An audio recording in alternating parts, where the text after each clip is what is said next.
Welcome to Your Golf Travel, the podcast that is talking all about golf holidays, and this episode specifically is talking about Dubai. But before we kick off with my fantastic guests, we are going to do a Guess the Course. So have a look at these pictures and videos. David, give them 2 clues. So we've got the clubhouse restaurant is called the Duck Hook, and the 9th and 17th holes are 2 par 3s, lots of water involved, very, very tough. Awesome. Right, so we will reveal the answer at the end of this episode. So, gentlemen, how are we? Yeah, good, Leo, cheers. Yeah, Dubai, it's a pretty good holiday destination, right? I think it's my favourite, in all honesty. Ooh, big statement, yeah, it's a big statement. I think it is. I love golf in the States. And I know you've been everywhere as well. Yeah, well, not quite everywhere yet. Like, golf in the States is amazing, but I think golf in Dubai just goes that next level. It's you've got 5-star hotels and then you've got 5-star golf. And I think that's what... And the weather's just class all year round. You know, it's been like 5 degrees every day over here, and over there it's 30s plus, shorts, t-shirt, perfect conditions. For me, it's my favourite place to go on a golf holiday. Yeah. So, I mean, would you agree? Is it like definitely up there? For sure. I don't play too much golf in Dubai. I've played some of the courses out there, but I think in terms of just a holiday that you can sort of make your own, you know, amazing golf, amazing food, amazing nightlife, weather, beaches, it's just so good. Yeah, agreed. For me, it's like one of those ones where like, I just think back on, you know, when you ended up playing winter golf in England. And you just think, do you remember that one time? Mud. Yeah, exactly, yeah. No mud, it's key, isn't it? I remember, I mean, it's probably a good way to start, but Emirates, I remember playing on it, I think it was right after a championship. Touching the grass, it was like carpet, it was unreal. Yeah, Majlis is amazing, isn't it? Yeah. It's that tee shot on 8 where you're hitting towards the marina. Like, it'd be great to see what it was when it opened to what it is now. Like, the difference in the skyline would just be incredible. Yeah. It's like famous, isn't it? Everyone's almost seen it, but then when you see it in person, you're like, just like blown away. What you also don't realise is when you stand at the bottom of the fairway, it's like up a mountain to that green. It's so up. Yeah, it is. So you're like your golf, your scratch? One, 0.5 to be exact. So, very good, nice, I like it. I'm very jealous of that. So with that 8th, where did you like play onto? Because obviously you've got like the left of it's maybe like what 250, and then your middle's 300. You've got to just aim as far left as you can. You do not want to hit it into that waist area down the right hand side. You're either in a bush or it's going to be in an awful sandy spot and you've got no shot. Definitely aim left, take your medicine, get it on the cut stuff, and then have the uphill into the green. So how did you find the course? Because like I knew it was hard. Like for me, mid-handicap, I did struggle. It was like championship conditions. But for you, like how was it? It's savage out of the rough, isn't it? It was ridiculous. Like, miss fairway. It would punish you. It is punishing. I actually played really well when I played it. It's quite a few years ago now, but I shot a couple under, and it just felt like as soon as you get on the green, you've got a chance. Because the greens are so pure. If you start on the right line, you've got a chance. And that's one thing that's amazing about Dubai is the condition of all the courses. You don't have to play the Majlis at the top end. You know, the cheaper green fee at somewhere like Dubai Hills, don't think that you're getting a second-rate course. Because you're not. You're not getting a second-rate course at all. And the condition of it is amazing. You'll get the same condition at somewhere like Hills, Els, Monty. Yeah. And then the main difference when you go to somewhere like a Majlis or a Jumeirah Earth course is it's a bit grand, it's a bit bigger, and you're just probably going to get faster greens. Yeah. The rest of it is going to be in amazing condition like all year round. They must have thousands of greenkeepers. So the Emirates is definitely like one to play, right? Yeah. Like, any handicap? Yeah, any handicap. Yeah. You know, what I would say is, you know, if you are a high handicapper playing these courses, look at the yardage on the scorecard and try and play it to what you would play at home. Right. Because you're on holiday. Yeah. You want to enjoy it. You don't want to get beaten up. So just think about your yardages. Don't just, because you're playing a tournament course, say Dubai Desert Classic, been there for years, don't just go all the way to the back because it will destroy you. And it's just no fun. So, you know, play it, I would say play it as close to what your like home medal rounds would be. That's my tip for anyone that's going over there that's perhaps a bit of a higher handicapper. You'll still have a great time. You'll still enjoy it. You're still playing these iconic holes, but you know, don't go too far back. Yeah, and you can always get the picture from far back. You can go up there, take the picture, tell your mates that you've teed off from the tips. Yeah, exactly. So you've played Jumeirah Earth. Yeah. How was that? So tough. The hardest course I've ever played. I've played some nice courses in Portugal, but that is just ridiculous. There's bunkers everywhere. The carries are long. You've just got to pick and play wherever you go. The bunkers are so deep as well, aren't they? Yeah. Like the fairway bunkers are a chip out. Yeah, I think it's the second. There's a bunker in the middle of the fairway, and it's literally like you've got to launch it like 90 degrees upright. It's just so difficult. That's a tough tee shot, the second, that par 5. Yeah. But you see, the guys on the tour just bomb it over that Yeah, bunker. yeah. It's just not in play. No. They just sail So past good. that. So good. Isn't there like over 100 bunkers? Like, Yeah, on that it's a course or lot. something? And they're all in great spots. Yeah. Obviously, greenside ones will gobble you up if you get a bad shot, but the ones off the tee, I think that's where it costs you. Absolutely. Yeah, it's just so pure. The facilities there are so good. The food's amazing. It's one of the few places in Dubai that you can have pork as well.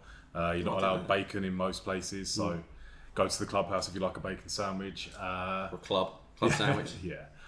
No, it's just like amazing. Such good golf out there. Yeah, I loved it when I played. I thought the Emirates was more challenging, but then I thought there was some real good standout holes, like the 18th Yeah.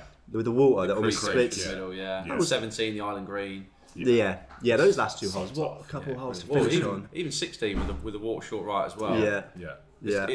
I think the last 5 on the Earth course will really sort your scorecard Yeah. out.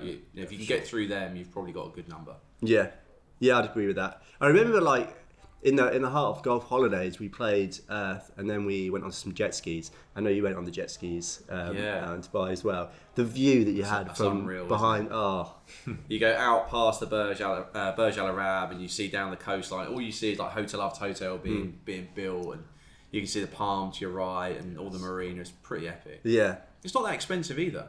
I think we paid like 40 quid. I think it worked out to be for an hour.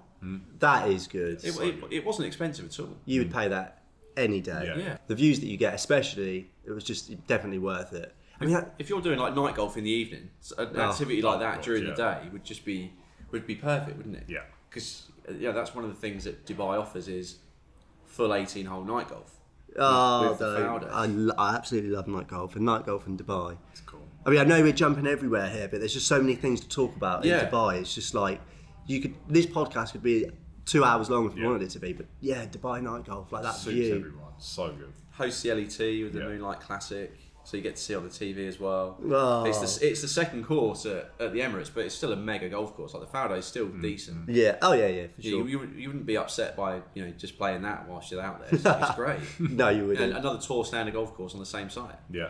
It was an absolute bucket list for me. Like playing that course at night was probably the highlight actually for me on golf. Like I know it's not considered to be the best course in Dubai, but night golf still for very me good. was just like it was a bucket list thing. Like what hole is it? The par 3. You've got the skyline right behind.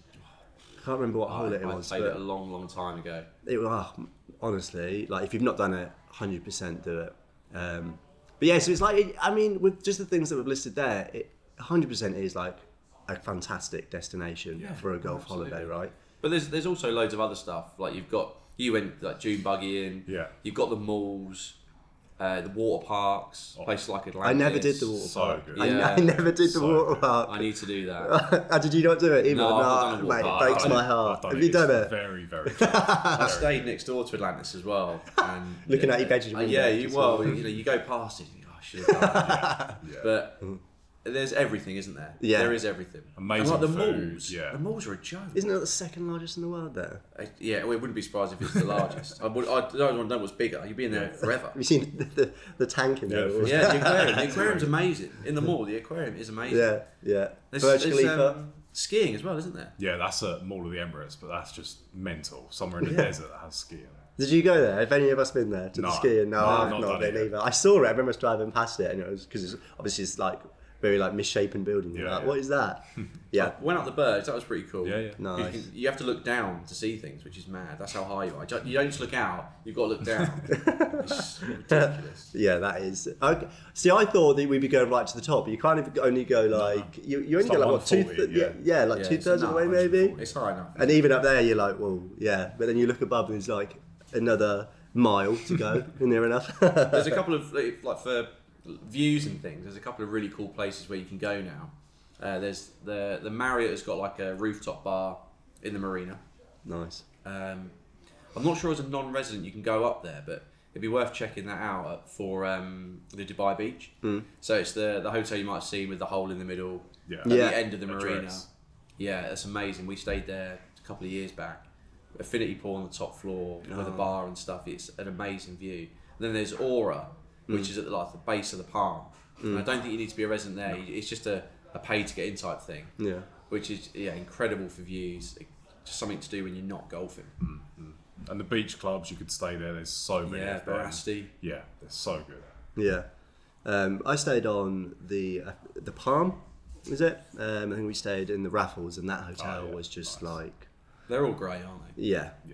And but the thing is about Dubai is what I realised when I went out there is you can spend a lot, but you can also be quite reserved and still, experience Dubai and not, spend a considerable amount. No, absolutely not. We've got packages starting from just over £1,000, depending on what time of year you want to go.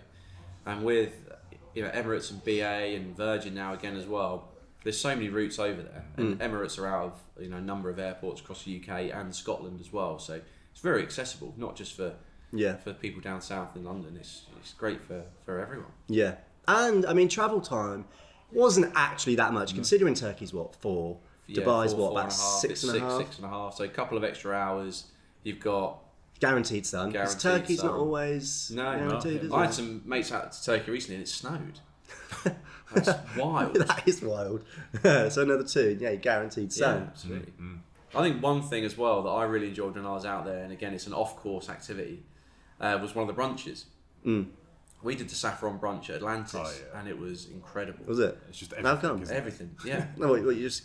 so brunch is the big thing out in the UAE. Yeah. And you rock up for 12 o'clock and get given your table, and there's literally every sort of cuisine you can think of, every sort of drink you can think of, literally everything, and you just go mad for a couple of hours. It's even a roast dinner, isn't it? Yeah, it's everything. Crazy. It's absolutely everything.